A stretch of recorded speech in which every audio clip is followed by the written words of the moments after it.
Republican Party, who was kind of ousted for his comments about Governor Whitmer and God forbid the three witches, as he called them. But he's trying to do a similar thing here in Michigan, and then it said he's almost like personally funding it. So like of the money that they're putting forward to do a similar thing here in Michigan, he's almost exclusively funding it. Good. Maybe he should run for office. He's probably not the personality type to win. So like he knows his role. Kind of like I want to talk with you about Trump's comment about that, but saying like his role is writing big checks. He's not the personality to win elections. Although sometimes it takes a rough personality. Look at Trump. Anyways, here we are. Charles Moscowitz, thanks for joining me, everyone. Doovid's here. Doovid and I tend to discuss politics as it intersects with religion and Judaism and Israel. And Doovid, obviously, yesterday was a historic day. It was the first anniversary of the Big Steal. And I think that it spoke volumes in terms of where this country actually is, and in a sense, in an indirect sense, a proof of the contention that there were improprieties in 2020. Now, that doesn't mean that there were not problems in terms of voter integrity. There certainly were problems in New Jersey, which is notoriously corrupt. They've had situations where they had voting machines impounded, and they were, they had like shutting some of the same garbage that happened in 2020 in other states.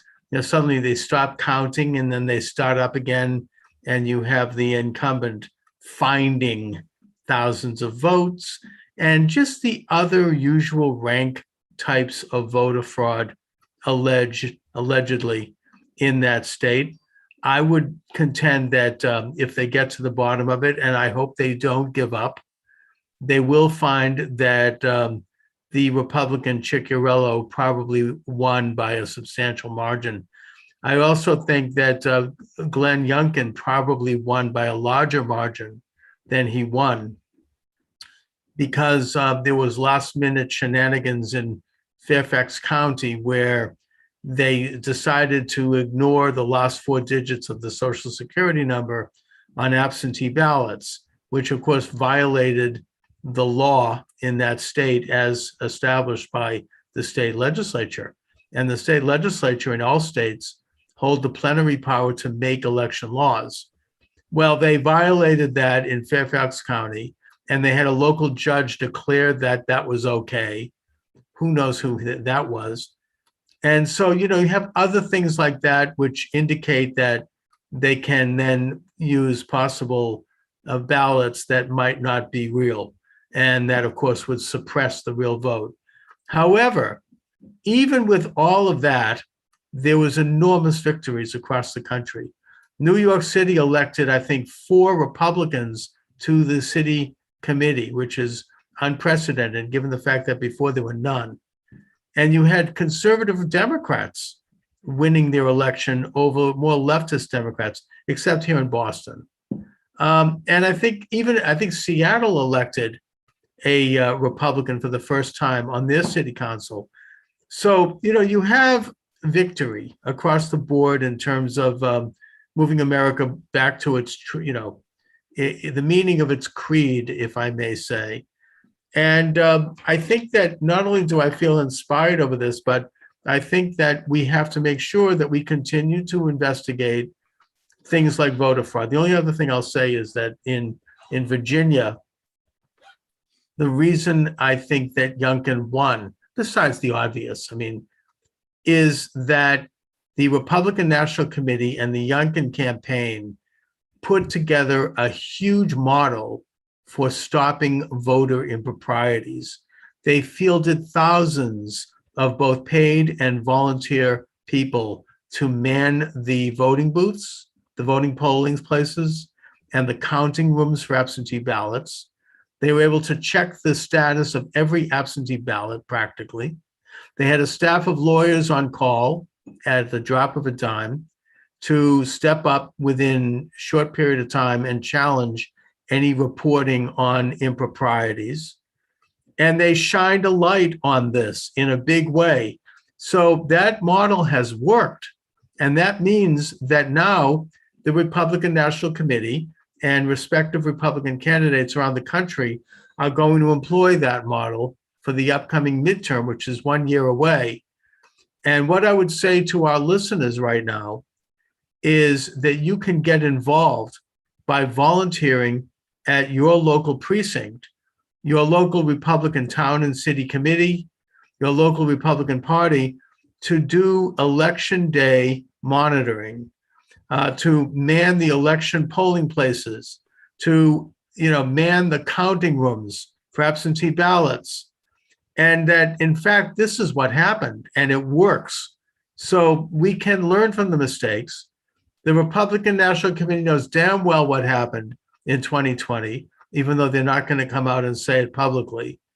But they're going to make sure it doesn't happen again. It's like the old corporate defense when a corporation is charged with a crime. Their response, we didn't do it, and we shall continue not doing it going forward.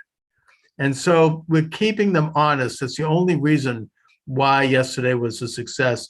And it goes to the very fundamental question that the glory of our republic, as we say in synagogue, by the way, on Shabbos, when we bless this country. I don't know if you've noticed this, Dooovid, but when you read the prayer blessing the United States, you say that the glory of our republic is our electoral system and is our principle of one man, one vote. And indeed it is.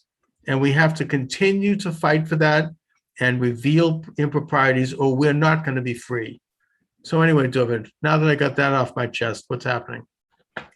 Yeah, so just a few things I wanted to mention this week, just to say before I forget. I was watching this interview with Jordan Peterson and Steven Pinker and I think Jonathan Haidt on kind of like evolutionary psychology and the psychology of religion. They mentioned when you add in good and evil into political discussions, the IQ drops about 10 points.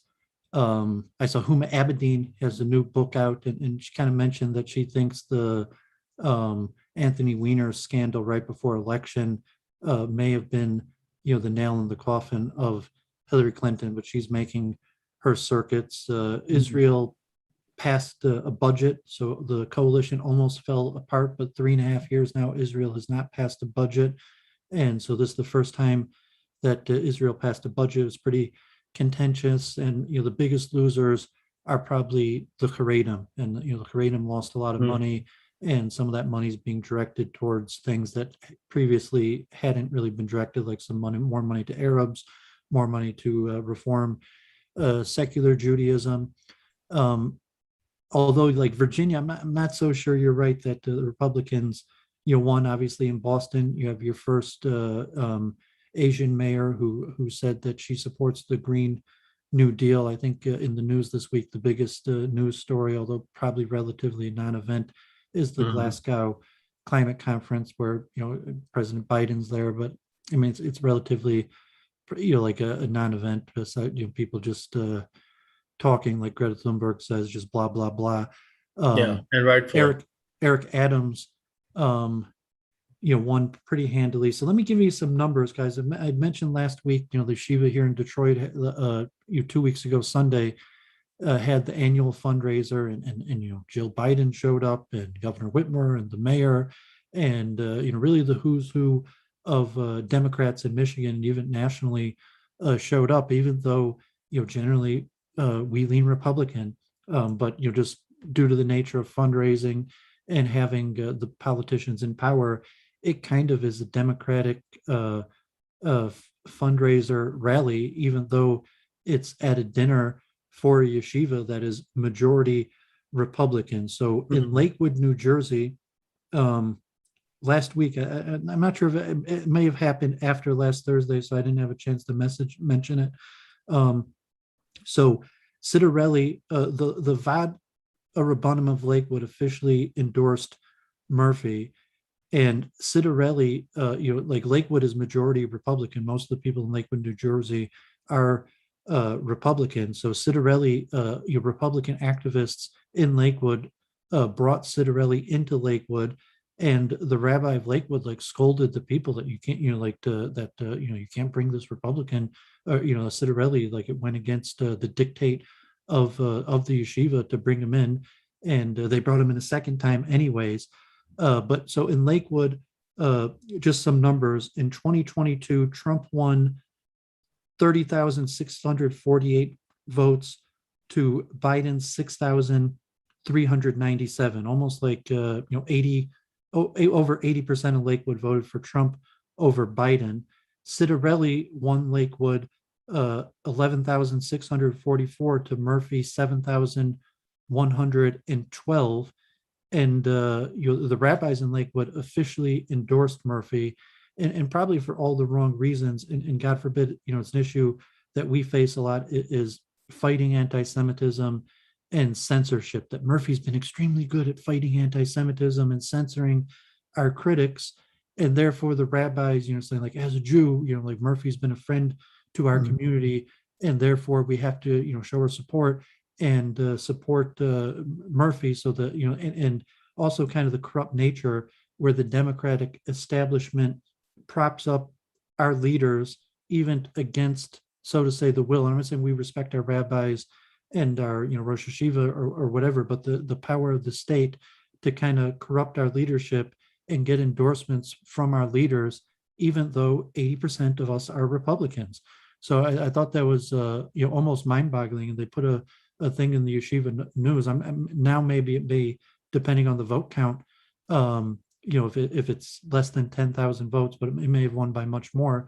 But it was the corruption of the Lakewood Rabbanim that cost Citarelli the election, and especially knowing that Orthodox Jews are a strong Republican constituency, and somehow by throwing it through, it was largely based on these zoning disputes where Lakewood is building into new communities, and so you have a large constituency of people that, to some extent, are legally correctly complaining about the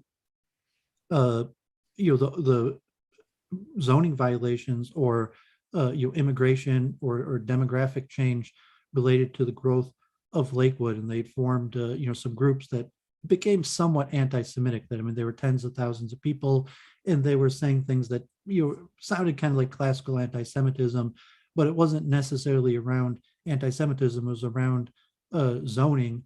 And then Murphy and the Subral, I think the Attorney General in California, the Sikh gentleman, basically cracked down and censored these critics and shut them down, got them kicked off of Facebook, and even like Mark Zuckerberg had commented on some of these groups, and it's unclear whether that actually made a difference, because saying it's just a local zoning matter, and whether the state had done anything at all maybe wouldn't have changed the outcome. But due to this overzealous fighting anti-Semitism from the Attorney General and the governor got a resounding endorsement from the rabbis of Lakewood, and so it's God forbid it's you're pretty negative in my perspective. I'll just say one more thing before I get your opinion on that. And there's also Eric Adams, one-handedly like 75%, although Borough Park, where Heshli Tischler is from, voted majority for Silwa. Like Crown Heights, Williamsburg, the places that live in more minority places, as opposed to Midwood and Borough Park, the wealthier places that I guess have less of a crime violence problem, voted in favor of Silwa and Sliwa. Of Silwa, yeah, and so interesting dynamic in the racial dynamic of policing, where if you take the God forbid kind of a cynical view, it's like vote for Eric Adams so that blacks stop beating us up on the streets, and to some extent you say that is the biggest issue, crime and policing. And as I've mentioned many times, the Orthodox Jews in general, like in Borough Park and Midwood, Flatbush, generally were in favor of stop and frisk. And we'd mentioned kind of like black on Jewish violence. That part of it is because blacks know that Jews favor strong policing and things like stop and frisk, and places like in Crown Height where you're just you're basically just blacks and Jews, or Williamsburg where Jews are such a minority that there basically are no white people besides a handful of saying that we're the only white people in those areas. That they voted overwhelmingly for Adams, that they knew they had to come to some sort of agreement and compromise with the African American community and policing, as opposed to in Borough Park where there's still kind of like, we want stop and frisk back.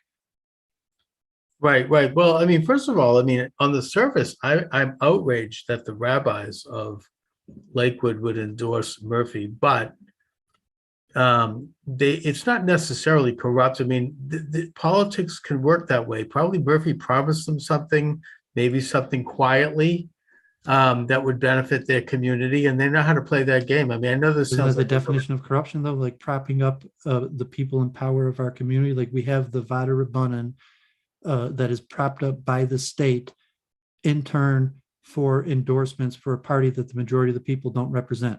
I don't know Is that like the definition certainly of corruption? I mean, no, like money or illegal activity. It's That not seems like necessarily a textbook corruption. No, it's not necessarily corruption. It's just how politics is played.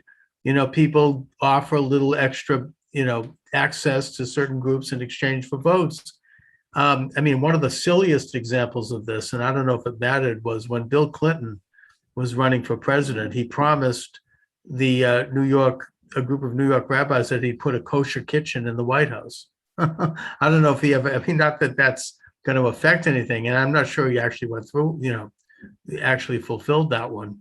But, that's kind of what old-fashioned politicians. More like Hillary Clinton in New Square, where they promised to, where Clinton pardoned 3 people who had, corruptly stole money from the government, and in return, like all 20-some thousand of the people voted for Clinton. And it could be like that in Lakewood, that like no, so they might have been. Well, that is like, corrupt. Like, God forbid, we might not even know about it, but like maybe some corrupt rabbi's son or cousin got an out of prison free card in return for an endorsement. When we know that Orthodox Jews are overwhelmingly Republican, something bad is going on. Something when our leaders are voting, are endorsing and enforcing. They didn't even allow the Republican candidate in to the area, even though it's obvious to everybody, the majority it does have a whiff of corruption, and there might have been some kind of a quiet deal. This is the Orthodox communities in places like New York and New Jersey have enormous power because they do tend to vote uniformly in a way, not always, apparently not. What is saying that the rabbis overwhelmingly said you have to vote Democrat, but still the majority voted Republican. Republican, but like no rabbi endorsed Donald Trump. However, the vast majority of Orthodox Jews, people think that people voted for Orthodox Jews voted for Trump because our rabbis told them to. But the fact is that every single rabbi said to vote Democrat, but the majority of Orthodox Jews voted Republican anyway. Well, Dooovid, maybe this is an example of where the rabbis, who are almost like dictators in those areas, maybe they're losing their grip.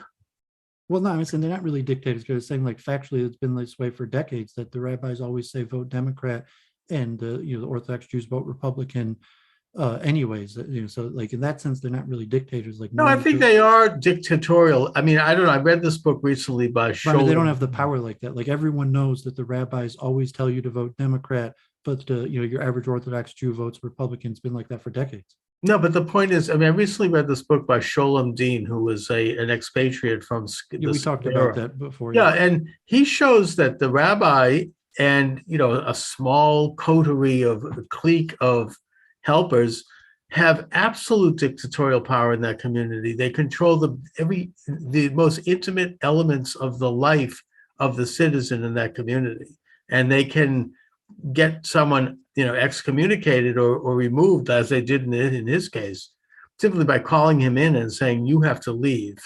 How much power could they have if the VOD endorsed? Well, that's what I'm saying, Murphy, and they might be losing their grip from having events for his opponent in Lakewood, but still the majority of people voted Republican. Well, that's what my point is, Dooovid, that they might be losing their grip in terms of having that kind of. It's almost like it's run similar to the way the mafia runs. The mafia Don will like move his head a little bit this way, and all of a sudden someone shows up floating in the East River. they had that kind of power. Maybe they're losing that kind of power. Maybe, which I think is probably is good. I mean, I don't think that they should, but when any group has that kind of power in terms of, at least traditionally, influencing the voting populace of their group, especially when you're talking about Orthodox in New York and New Jersey, because you're talking about, I don't know, 50, 60,000, 70,000 people, you're going to have politicians, paying attention and trying to kiss up to them and give them a favor. So yeah, there might have been some corrupt deal. And I don't know if it cost Citarelli the election. As you're saying that the Orthodox still came out and voted for him. Hardly. I'm saying that Trump won 30,000 to about 7,000. Yeah. And Citarelli won 11,000 to 7,000.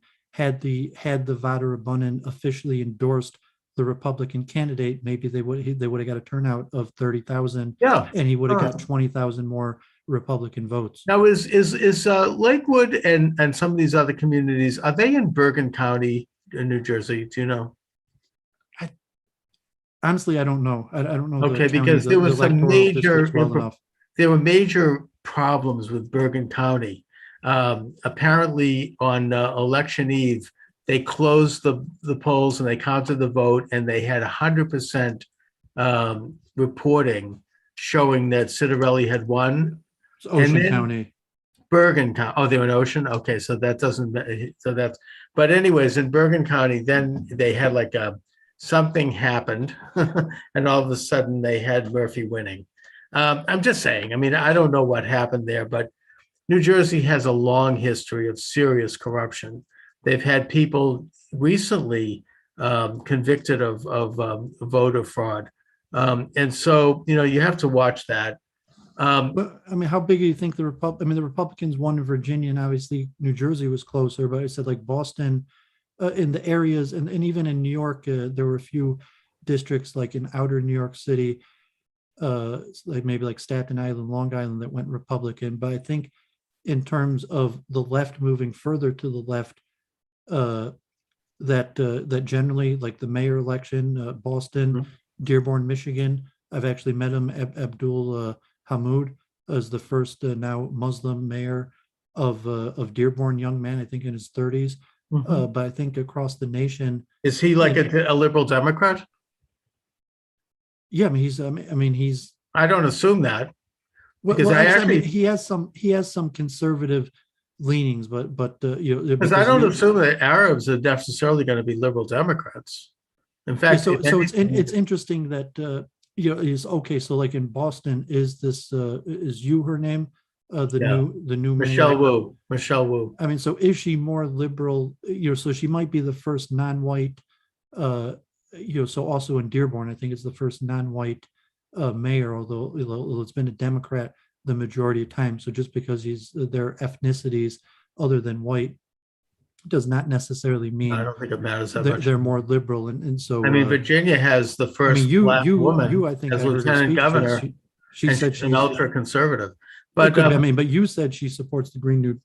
She does. Let me give you a quick theory about Boston, which I think has been an anomaly in this election. It's the only one that actually I think did show the quote progressive win. I think it has a lot to do with the fact that Michelle Wu's opponent, Anissa Asabi George, everyone knows that she was more conservative. She did not support defunding the police. Was that the primary challenge? The primary, not the general challenger. Yeah, she was the general challenger. She was there yesterday during the election. I mean, she had no chance. It was really like New York. No, she did have a Democratic primary that mattered. Yeah, they were both Democrats, but she did have a chance. It was a two-way race between Michelle Wu and Anissa Asabi George. And Anissa Asabi George was more conservative. She did not want to defund the police. She was not interested in the Green New Deal. She was pro-development. She did not want to make the MBTA free. She was not in favor of rent control, whereas Wu was all for all of those things. But the problem with Anissa was that she kissed up to the Boston Globe and the left-wing establishment, that corrupt establishment that's run this city going all the way back to the 1960s, because she was told by the Boston Globe, probably in so many words and probably literally, that if she stepped out of line, they were going to wipe her out. They were going to kill her, not literally, but figuratively, with some really ugly, ugly reporting. So I think she tried to play ball by, mouthing this ridiculous liberal garbage as a way to sort of Me Too with Michelle Wu, because she saw that that was her only chance of winning and avoiding being wiped out by this liberal establishment. And I think had she been a little bit more herself, I think she would have won, just like all the other conservative Democrats and Republicans did. This may seem like a silly thing, but in her third debate, and I watched the debates, at the end of the debate, the moderator said, "Do you support keeping children in masks at school indefinitely, or at least, well into next year?" And of course, Michelle Wu was, "Oh, yes, absolutely, of course," which is expected because that's a leftist thing. But Anassa Asabi George could have said something a little different. Maybe she could have said something more rational, like, why don't we watch how the science develops? Let's watch what the CDC recommends. Let's watch what our Republican governor, Charlie Baker, recommends. And going forward, we should evaluate this as we go, because obviously it's not a good situation to have young children have to go to school with masks. But instead, she raised a hand. "Oh, yeah, me too. All masks all the way." And I think those sorts of things is what blew it for her. If she had shown just a few minimal inklings of independence and had been herself and had not been so fearful and so timid in terms of not stepping out of line to this goose-stepping establishment in Boston, I think she would have won it. But she didn't have the backbone to do that. It's too bad. So I think Wu won by default. Because, if you're going to vote for the real left-winger or the phony left-winger, you're better off choosing the real one. We have in the YouTube chat, the sociology professor in Metro Detroit, Samish Bin, said, "Voting in the U.S. is no longer determined by party affiliation. It is all about the countless cleavages and ideologies about issues." Well, yeah, I think it's always, people care about I remember, this is one of those things I've said, but like Governor Francis Sargent of Massachusetts, he was a liberal Republican in the 1970s. He was very well liked and respected by both sides. One of the last of the old Yankees in the state, the old Brahmins, the white Anglo-Saxon Protestants. And he lost his election, shockingly, everybody was shocked, to this young upstart by the name of Michael Dukakis. This was, and I remember the media went up and asked him, why, how could this have happened? Why do you think he lost? And he turned to them and he said, "It was the price of hamburger." In other words, that's what people care about. There was inflation. Not that he, as a governor, had anything to do with it. He didn't, because that's a national problem. But people were dissatisfied with what was going on and with their money, with their pocketbook. People care about what's happening on the street with crime. That's why the defund the police and the Black Lives Matter was totally repudiated in this election, even in places like Minneapolis, where they were actually going to have a vote on whether to abolish the police. That went down in flames. I'm shocked anybody voted for that, but especially right now with what's going on in that city.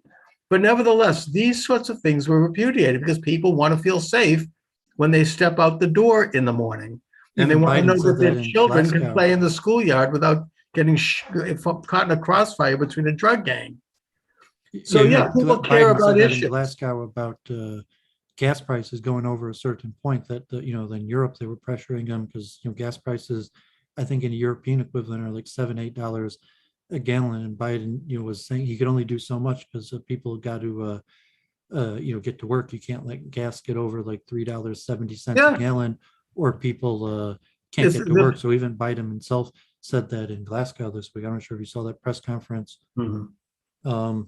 a quick story. I watched, you had some big interviews with some people connected to Trump, and I was watching, God forbid, I saw in the Times of Israel, Israeli scientists identified in the SARS-CoV virus uh, two minor proteins that they believe causes heart attacks and stroke. So I guess like, the classical, like, there's the spike Mhm. protein and it enters, hitting the ACE2 receptor. That's what respiratory why it's so contagious.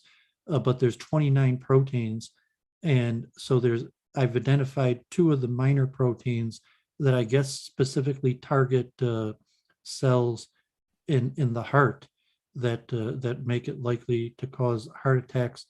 And it didn't mention anything like bioengineering, but God forbid you to see that they're identifying, learning more about the virus, and saying that there's specific things about it that cause it to kill people, specifically Dooovid, let me just stop you right there. I'm a little nervous about even discussing this subject because for some reason this is verboten.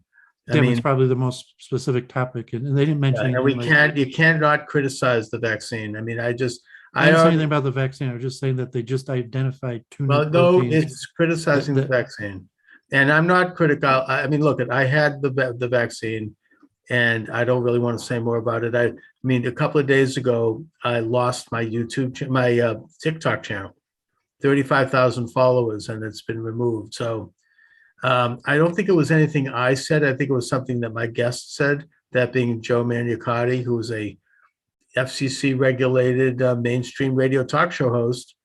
But something that was said at TikTok led to that. So I'm trying to preserve my definitely. station.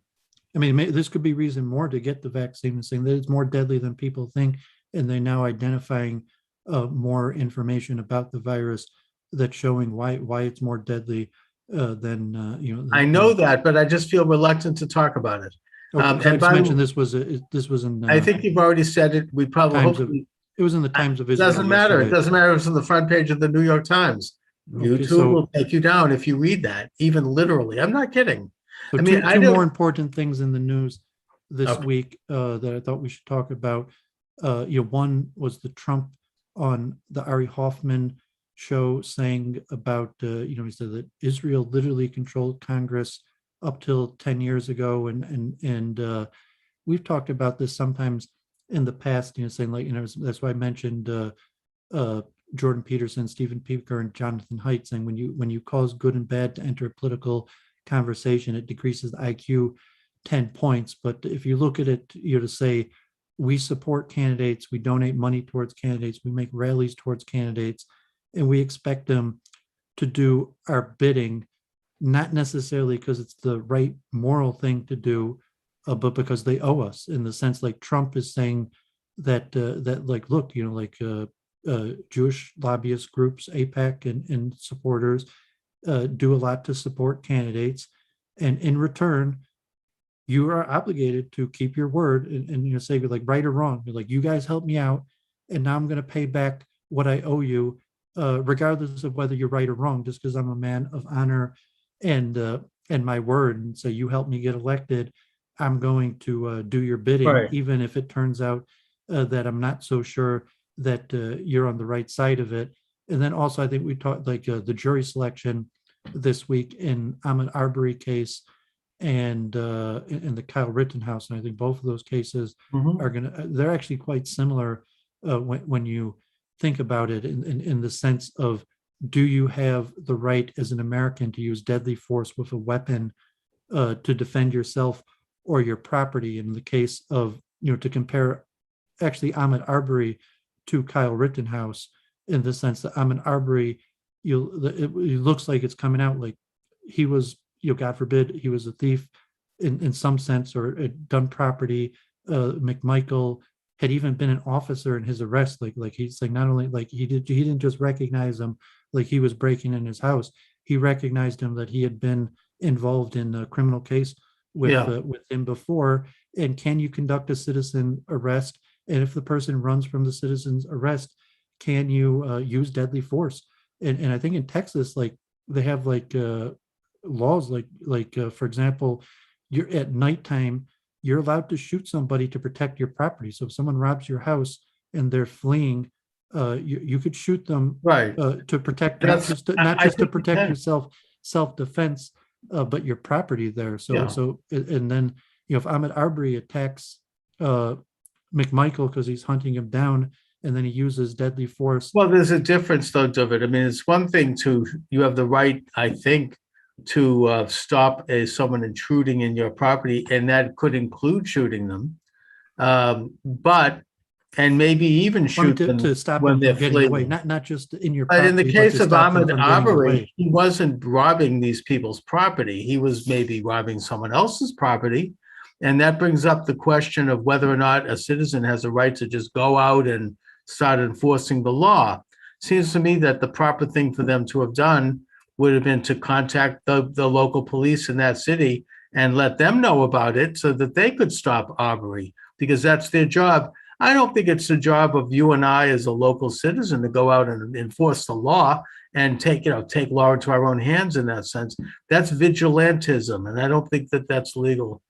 But And I want to talk about. You compare Kyle Rittenhouse is also similar to protecting Well, no, I think property that's that a wasn't case. being protected. Yeah, but that's a case of self-defense. I mean, we could argue of whether or not he should have been there with that kind of a gun, but he was being attacked. I think there's video showing that he was being assaulted and threatened. But that was about life the by defense of these property. people. I'm saying the video you were shown that these guys, Kyle Rittenhouse confronted Rosenbaum for destroying property. He was there with a gun to defend property.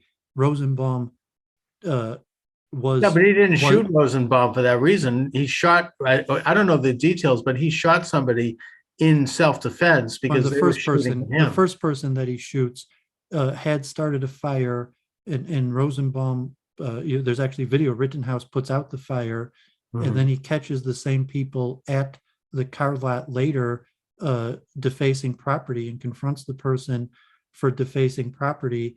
And then Rosenbaum starts to chase the person by saying Rittenhouse was there to defend I don't property. think that's why he shot confronted him. Confronting is one thing, but I don't think that's why he shot him. I think But saying that he was saying he was there with his weapon to confront the person for destroying property, and then he confront them. But I don't think that he used his weapon for that reason, and I don't think he even necessarily. Why? I mean, obviously, he had his weapon to. Sure, we have a right to he was there with his weapon on behalf of. Well, you have a right to keep their arms, but you don't have a right to. That means. God forbid, that means using it to yeah, but I don't think that's what happened. To defend property. That's why I said it's similar. We'll let the trial determine. I said the two cases are similar. No, they're not, because I don't think that property. No. I don't think that Rittenhouse went out and actually defended property by shooting someone. I think he shot someone to defend his own life. I think whereas in the case of Arbery, they were quite wrong to shoot that man, even if he was breaking into property, and he probably was, because he wasn't breaking into their property. They don't have a right to go out and enforce the law. The proper role would be for them to report that to the local authorities and let them handle that. Just to clarify, the Rittenhouse, there's 2 dead people and 1 person who was shot. Right. The first person, Rosenblum, was largely shot due to the protection of property, although he may have been chasing him. The defense is showing that it was. That's something we'll have to let the trial. Well, I say that the trial's going. I've been watching. I'm telling you what's happening. Okay. That it was in fact Rittenhouse who confronted Rosenbaum first about the destruction of property, and then Rosenbaum attacked him. But it was in fact Rittenhouse who confronted him, and then after he had shot him, he was running away. That those other 2 people were more a clear case of self-defense, but Rittenhouse. But it still doesn't prove the video evidence that he confronted Rosenbaum first about the destruction of property, and then just to push back for the sake of argument in the Ahmed Arbery said no, that's your opinion, but no, you do have the right to use deadly force to defend your property, and that there is to defend McMichael's not to the right. Defend someone else's property. Well, and also with that's going to be in Rittenhouse, the trial. Was we could argue whether or not he was was he a suspect in a previous theft. Fine, you let police, law enforcement handle it. You don't go out as a citizen and start Well, to. that's your opinion. But Well, I think that's the law. It's called vigilantism. You don't have a right to go out. I can't now step out of my home and go into the neighborhood with a gun and start to enforce the law. You have to do there's a system. We have a system in place that handles that. I could report something if I see it, but you cannot just go out. In Georgia, this was the issue with say like, no, you do have the right to stop a crime.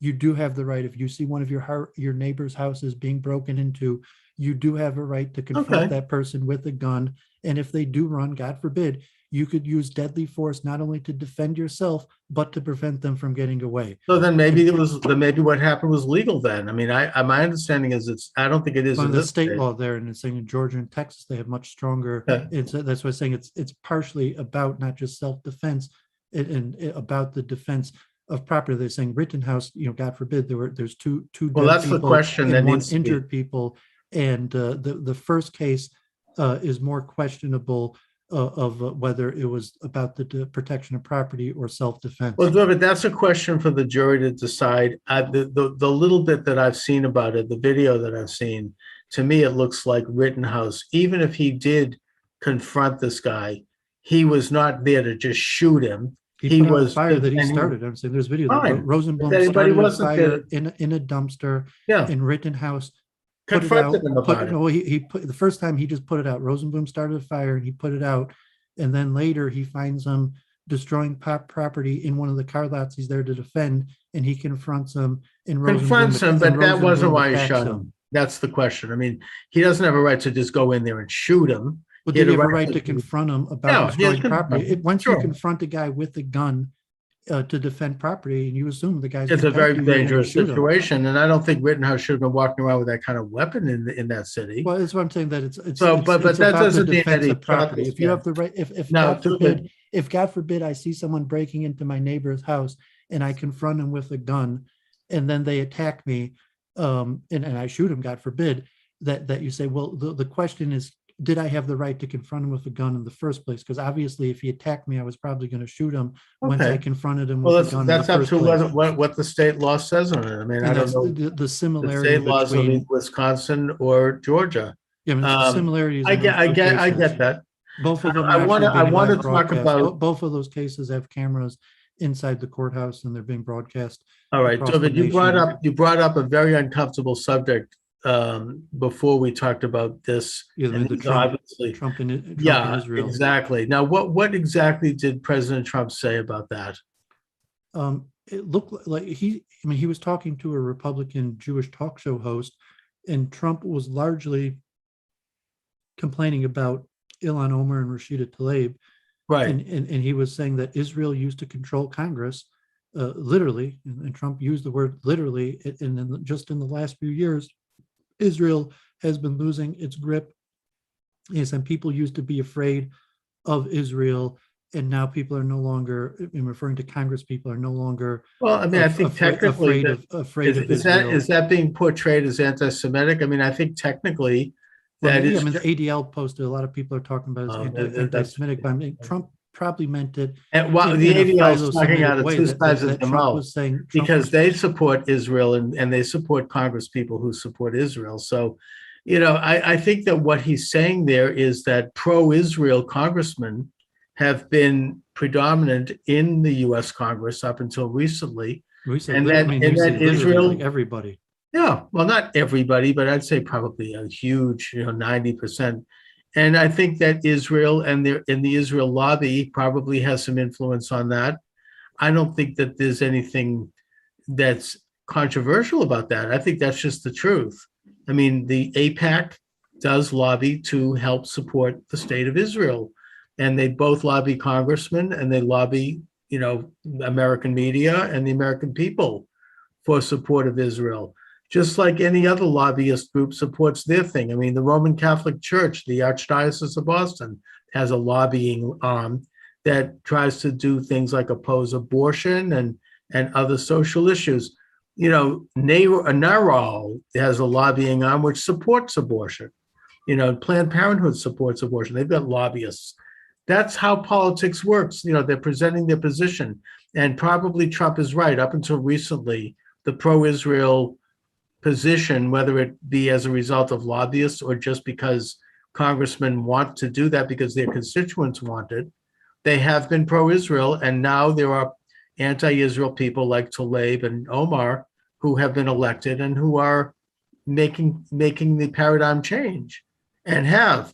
I don't see the fact that the ADL would attack Trump for that just shows how left-wing and how two-faced they are. I mean, they don't care. They just hate Trump because he's not genuflecting to the left, and they'll attack him. I mean, they did an article saying he was an anti-Semite years ago for some stupid little thing, which, they said there was secretly a dog whistle because there was a Star of David somewhere, some crazy thing. Never mind the fact that he authored the Abraham Accords and that his daughter is Jewish, and other factors and the members of his cabinet. I mean, it's ridiculous. Well, I mean, but so say the anti-Semitic trope that we use finance, if one to say that Jews are disproportionately wealthier than non-Jews, and two that we use that disproportionate wealth to influence. Yeah, but I don't think that's what Trump was saying. In our favor, which to Trump would just kind of be obvious. Like, of course, no. Of course, a lot of Jews are rich, and of course, Jews. So, but I'll have to look this up. I got something. I got something about this just before we went on the air from a couple of people, and I really didn't have a chance to look into it. But I don't think that Trump was saying that the Jews are financing support for Israel. They just I put it straight up, like, of course, that's what we do. That's what Omar said. What I was saying, that we make political campaign donations to people who support Israel.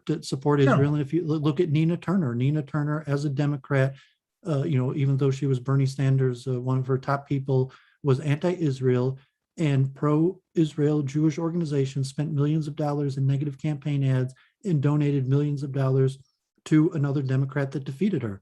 And saying, of course, that's what we do. That's what anyone and to does. say there's nothing wrong, there's nothing illegal with it, but it is somewhat an anti-Semitic, trope that Jews. No, I don't think it is.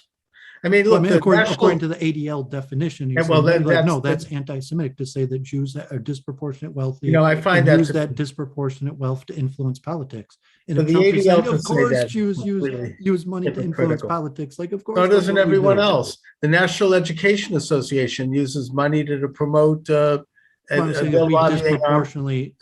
a whole agenda that pushes certain elements of public schools. Disproportionately saying money's our thing. I don't think anyone. I mean, I don't think Trump said that. He just simply said that. He said it like 100 times. I mean, so that's why most people think Trump that Jews have exactly more money, that Jews are good with money. That's why I said, like Alan Dershowitz said, that a person with Orthodox Jews are good with money is a compliment and true.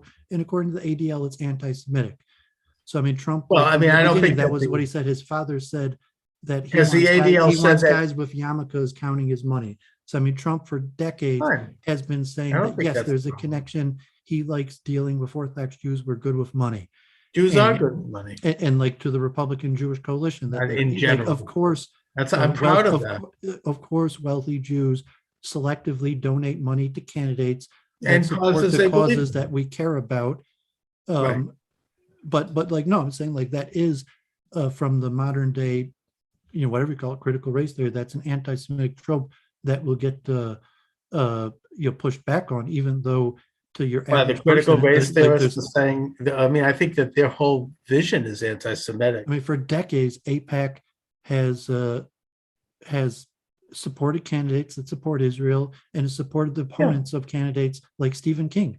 Like we went out of our way to have King and it's good. Defeated, and we in terms of running campaign ads against him, trying to besmirch his reputation, funding his opponents, and but we're saying all lobbyist arms operate that way. But for Trump to say that but Jews in Israel have enough power that we basically had the whole Congress on our side, that basically 100 out of 100 senators and 435 out of 435 Congress Okay. people support Israel, and that is decreasing. If Trump is saying, like, what you're saying, they support us because it's the right thing to do, as opposed to saying they support us because we pay them. Well, I think that maybe both because things are we true. Both things are true, Dooovid. I mean, some people may support Israel because the ADL, or not the ADL, heaven forbid. I mean, the because we AIPAC, help them win elections. right? They If there's a primary and there's a pro-Israel candidate, that's an right. anti-Israel candidate, yes, there's going to be Jewish organizations trying to see to it that the Dooovid, pro-Israel candidate wins, you might and that not know includes this, things but like giving money. yeah, look, I ran for Congress. I don't know if you know that in Well, of course, yeah. I mean, you've said 2004. like 100 times. I mean, God forbid. Have Like, I mean, I? what could be more embarrassing than losing to Barney Frank? I'm not embarrassed. Why should I be embarrassed? Bonnie Frank is a huge cult figure in the state. I took him on with both fists. It was a great campaign. I did very well. I'm not. Why should do you think I should be embarrassed because I lost for him? Well, I mean, like you're a Trump fan, saying like, saying like we support winners, and then just looking at like the figure I'm Barney not. Frank. No, I'm saying, look, knowing politics, and you say like well, first of all, Barney Frank's a pretty formidable my race against opponent. him was long before Trump. I mean, if I had known what I know today, I might have handled things a little differently. But the point I'm making is that, and I'm not at all embarrassed by that campaign. It was a great campaign. I didn't expect I'd win in this state. Well, I'm embarrassed that I mean, as a competitive person, you're embarrassed that you lost, and No, then I'm not looking at the embarrassed. person who beat you is Barney I'm Frank. proud of, no, not at all. Bonnie Frank is a huge cult figure in the state. I mean, hugely popular, and it was a very liberal district. I think I did very well. I'm very proud of it. But the only reason I bring this up is because as a candidate, I was getting solicitations from various special interest groups offering to give me financial support and what they call in-kind support, which is people to man, to hold signs, to man voting places, to write letters, to do social networking. And if I took certain positions, and I was given usually a questionnaire that I had to fill out, and I got them from liberal groups too. I mean, NARAL and Planned Parenthood sent me one. Yeah, so AIPAC actually has a form that people have to sign that They includes all do this. And they have to sign a military pledge. edge, and Yeah. so You have to if sign a pledge. if you don't sign the pledge, the AIPAC will ask That's your opponent right. to sign a pledge, and if your opponent to sign, and that the Jewish That's organizations right. are But probably going to. Dooovid, my point is that a lot of people. I mean, I got one from the Log I Cabin mean, Grover Republican. Norquist has that pledge that you just promised not to I raise got taxes. Yeah, and I actually signed Grover Norquist's pledge, and he and I, got a picture with me signing it, and I mean, the Log Cabin Republicans, it's a gay Republican group, asked me to just. I couldn't go along with certain things, so I didn't get their endorsement, but I got these kinds of questions. There was one group that was interesting. It was an Armenian group that wanted me to agree that there was a genocide conducted by Turkey. I'm just saying that you have political organizations that have a particular set of agendas and principles that they want to support a candidate who supports those. The Roman Catholic Church of Boston has this. The Archdiocese, I actually went to their office and had a meeting with them. This is what politics is. You have. If I'm successful as AIPAC having well over 90% of Congress and senators signing it, is there any other group that is as successful as AIPAC in that realm? I think that NARAL and Planned Parenthood are pretty successful in that way about pushing abortion. Yeah, I mean, there's no way that they're getting. And they're hugely AIPAC in their. And by the way, not all Jews. Thing, like over 90% of elected Congress and senators sign the AIPAC pledge. I mean, there's no way that more than 60-70% of people sign a Planned Parenthood. I'm asking, can you think of another single lobbying group besides AIPAC that gets over 90% of Congress people and probably not sign a pledge? I mean, another big one, of course, is the NRA. Yeah, I'm saying there's no way that the majority of Democratic people signed that. I'm saying that. Well, a lot of Democrats signed it. Bernie Sanders signed it. No, the point is that, yeah, you're probably right. AIPAC is one of the biggest. I mean, is Trump right that there's nothing comparable to the AIPAC pledge in terms of what he said, that some years I think every single senator and congressperson without exception signed the AIPAC pledge? Is Yeah, there I think anything so. comparable in U.S. But you know something? politics? I don't think that's because AIPAC is spreading around money. I think it's because people want to be seen publicly as supporting Israel because it helps because their constituents want that. It's only been It could be recently, multiple reasons. I mean, yeah, I mean, right? But I'm just saying in money is general, not going to. There's a lot of groups with in more money than general, AIPAC. Just money support is for not the enough state to of get. Israel has been across the political spectrum, liberal and conservative, Democrat and Republican. Even the Communist Party of the USA supports Israel's right to exist. I mean, and they actually had a pamphlet saying opposition to Israel is a no-brainer. We don't do it. I mean, we may support Palestinians, but we also support Israel's right to exist as a sovereign state. I mean, it's generally been an American it's been, very popular in America up until recently. So, I mean, it doesn't matter so why not sign an AIPAC pledge and get a little extra support if you're running for office? You're not signing something that runs contrary either to your own beliefs or to the beliefs of the constituents that elect you.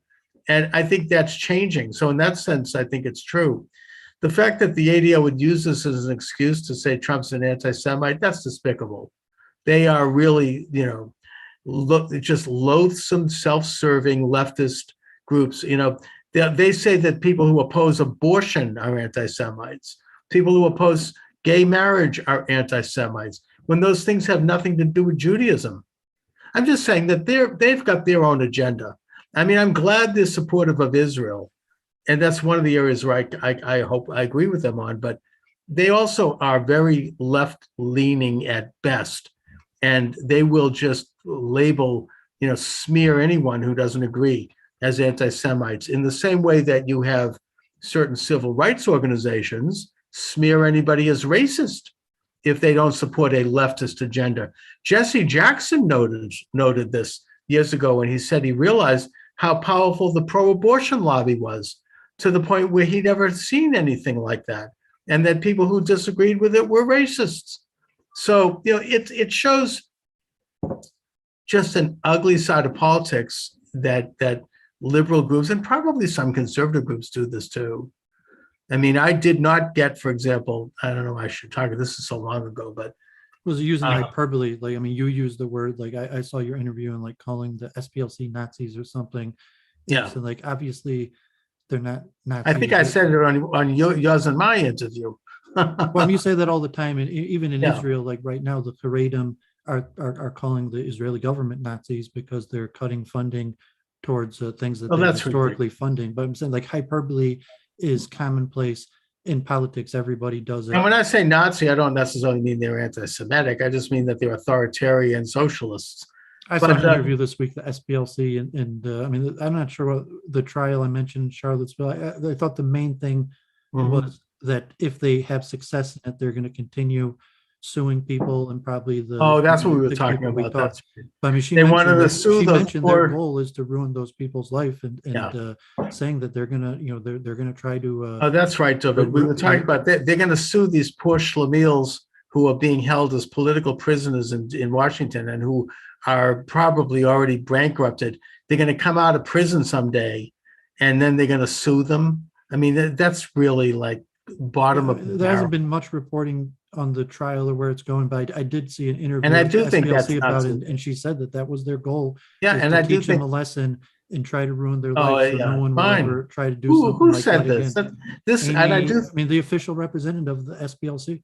Yeah, and I do think their goal was to ruin these people's lives. I think that's Nazi-like. That's what they do in authoritarian countries. They use and abuse our system of justice to destroy people, and that's wrong. You accuse people of crimes, period. And so, yes, I would say that that's certainly either Nazi or communist. You could take your pick. It's authoritarian and it's anti-American. But, when I was one of the groups when I was at an event in California, when I was running, I was approached by none other than Phyllis Schlafly in person, whom I admire and I've met many times, and several other very conservative people who asked me if I'd sign a pledge saying that if I'm elected, I would support a constitutional amendment to the federal constitution that would ban abortion. And I said, no, I don't support that. I don't think that you can't do that. What are you going to put women in prison? I mean, it's not like I'm pro-abortion, but I do support legal abortion at the early stages of a pregnancy. And they were absolutely infuriated with me. They didn't speak to me again. And they said, oh, you're a Boston Eastern Seaboard liberal. And I guess compared to them, I was. I only bring this up because these interest groups have these apparatuses. Probably the AIPAC was more powerful because it was more popular, not because they were giving anybody particular in-kind support or money. They were more popular because more people did support Israel. And that's less true now in certain jurisdictions, especially in a place, the jurisdiction as represented by Rashida Tlaib. And Could be Boston soon too, God forbid. I don't think so. I don't think so. Maybe there is some of that here. I know that, for example, and this is completely anecdotal, and it kind of goes with what you're saying. When I did a television show at the Boston Neighborhood Network News, there was a young man there who was manning the cameras, and I had on as a guest somebody who I believe was pro-Israel. And he came up to me afterwards and he said, how could you support Israel as an apartheid state that's colonialist and it's, engaging in genocide against non-Jews and Arabs? And I realized that he happened to be African American. And I realized that he was not anti-Semitic. He just was ignorant. He never really had heard about Israel, only from a perspective in the narrow world that he operates in. And he had really never been exposed to any other opinion. His knowledge on Israel came from this particular narrow perspective. And so I handled him gently and kindly, and I spent time with him talking about more of an Israel position. And I think the result was that he did see things a little differently from talking to me. The AJC survey came out the last week, but it goes to what you're saying, Dooovid. Yeah, I mean, 40% of Americans, anti-Semitic. 40% of Americans don't know a single Jew, and from the questions that they surveyed, what they would consider anti-Jewish was stronger among people that don't know any Jews.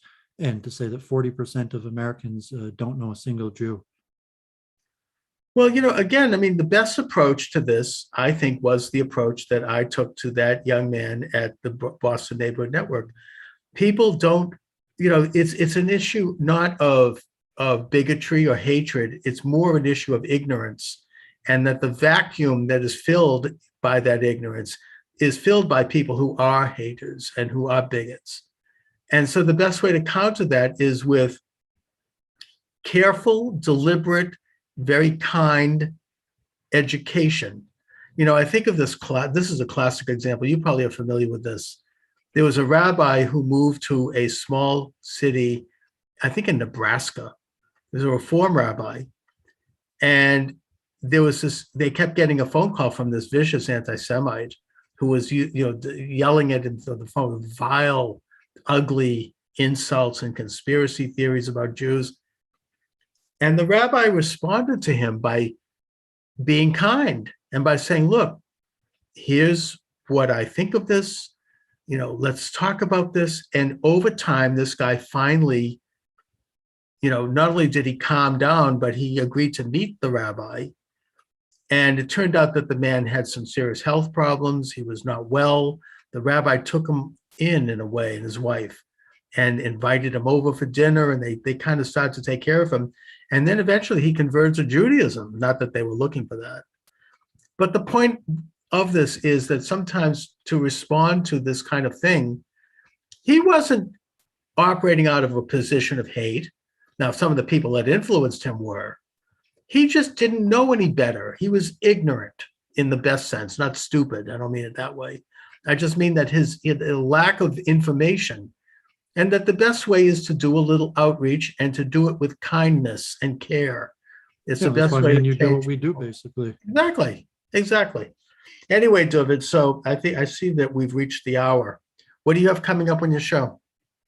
Yeah, so I popped on Saturday again to this politically provoked, and God forbid there was some famous, What are they doing over there? call them counter Semites, and they just like yelled at me. It was like a Donahue show where like, or Jerry Springer, where we were like, I Yeah. mean, we were just yelling at each other and throwing chairs. It was kind of, Ah, that's um, I'm tired of that kind of people talk. weren't letting each other talk, and like, and they were just straight on like the, God forbid, like Mitsitsa Balpen but you have the conversations are important because you have some of their bigger counter-Semitic names showed up, but I think your average person is just someone who's willing to talk to people. So from that, I got an interview. He didn't post it yet. This actually Russian Israeli non-Jew said he's a 1/3. I'm not exactly sure, 1/3 Jewish.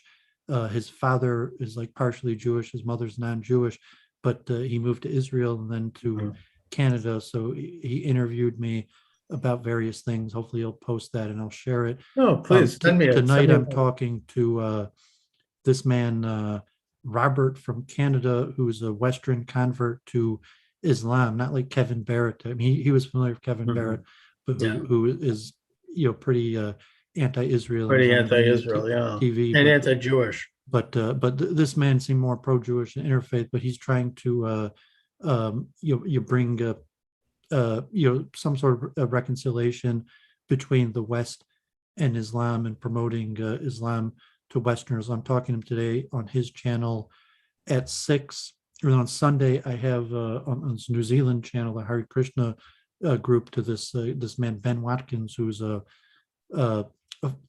I guess he's a naval engineer, but he's a former evangelical Christian that became what he calls himself, like a theistic atheist.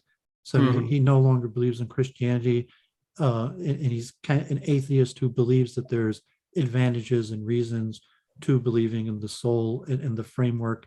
And so we're talking about the soul. What is the soul? Fantastic. What is the benefit of believing in the soul? I think that's 1:00 on Sunday. So, say the advantage that I was on Saturday night and it was just a shouting match, like like the old Donahue show. I'm not sure if you remember those, like where the head of the JDL meets the head of the KKK. Oh yeah, throwing sure. They start throwing other. chairs at each other. Yeah, But I've done some of that kind of yeah, radio. I was telling I Adam don't Green, like it. I mean, like you're I don't want to end the radio show. You're a veteran in the genre. Like you were doing this before, before this stuff even existed, like decades. But you were renting your own, show on. But from that, I found multiple people willing to have, an honest conversation, and it's really, some of the loudest voices, and I think, God forbid, people try to gain points by yelling at the Jew. Like they didn't really mind me. I think even like these bigger names, they weren't even necessarily against me. They just wanted to score